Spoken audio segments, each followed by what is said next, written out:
नमस्कार दोस्तों, आज हम आपको अधिक मास की अत्यंत पुण्यदायी परमा एकादशी व्रत कथा सुनाने जा रहे हैं। शास्त्रों में कहा गया है कि परमा एकादशी का व्रत करने से मनुष्य के सभी पाप नष्ट हो जाते हैं और उसे सुख समृद्धि तथा मोक्ष की प्राप्ति होती है। आइए सुनते हैं इसकी पावन कथा। बहुत समय पहले काम्पिल्य नगर में सुमेधा नाम के एक विद्वान ब्राह्मण अपनी पत्नी पवित्रा के साथ रहते थे। दोनों भगवान विष्णु के परम भक्त थे। वे सत्य, धर्म और सदाचार का पालन करते थे, लेकिन उनके जीवन में एक बड़ी समस्या थी, घोर गरीबी। उनकी आर्थिक स्थिति इतनी खराब थी, कई बार उन्हें भोजन भी नसीब नहीं होता था। सुमेधा भिक्षा मांगने जाते, लेकिन कभी कभी खाली हाथ ही लौट आते। घर में अन्न का एक दाना भी नहीं होता था। सुमेधा अपनी पत्नी की हालत देखकर बहुत दुखी होते। उन्हें लगता था कि वे अपनी पत्नी को सुख नहीं दे पा रहे हैं।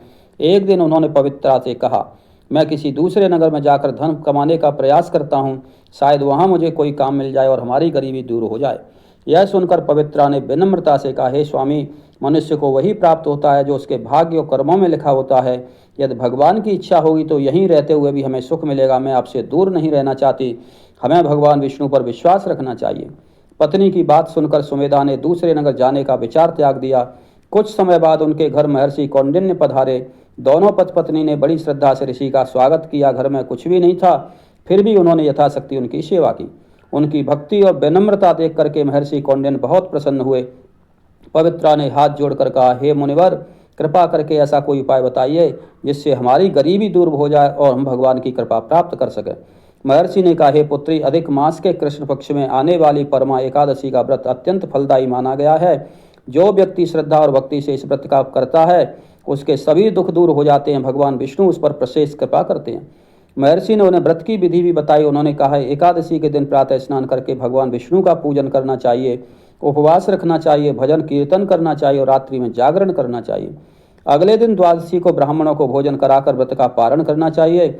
सुमेधा और पवित्रा ने महर्षि के बताए अनुसार पूरी श्रद्धा और निष्ठा के साथ परमा एकादशी का व्रत किया। पूरे दिन उन्होंने भगवान विष्णु का ध्यान किया, उनके नाम का जप किया और रात भर भजन कीर्तन करते रहे।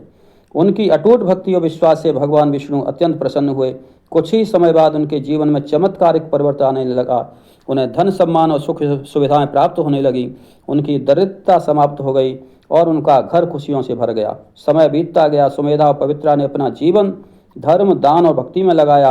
अंत समय आने पर भगवान विष्णु के दिव्य दूत उन्हें अपने धाम ले गए, जहाँ उन्हें मोक्ष की प्राप्ति हुई। प्रिय भक्तों, यह कथा हमें सिखाती है कि कठिन परिस्थितियों में भी धैर्य, विश्वास, भगवान की भक्ति नहीं छोड़नी चाहिए। परमा एकादशी का व्रत केवल धन संपत्ति ही नहीं देता, बल्कि मन की शांति, पुण्य और भगवान की कृपा भी प्रदान करता है। यदि आप भी परमा एकादशी का व्रत श्रद्धा और नियम पूर्वक करते हैं तो भगवान विष्णु आपकी सभी मनोकामनाएं पूर्ण करें। कमेंट में लिखें, ओम नमो भगवते वासुदेवाय। जय श्री विष्णु। जय परमा एकादशी माता।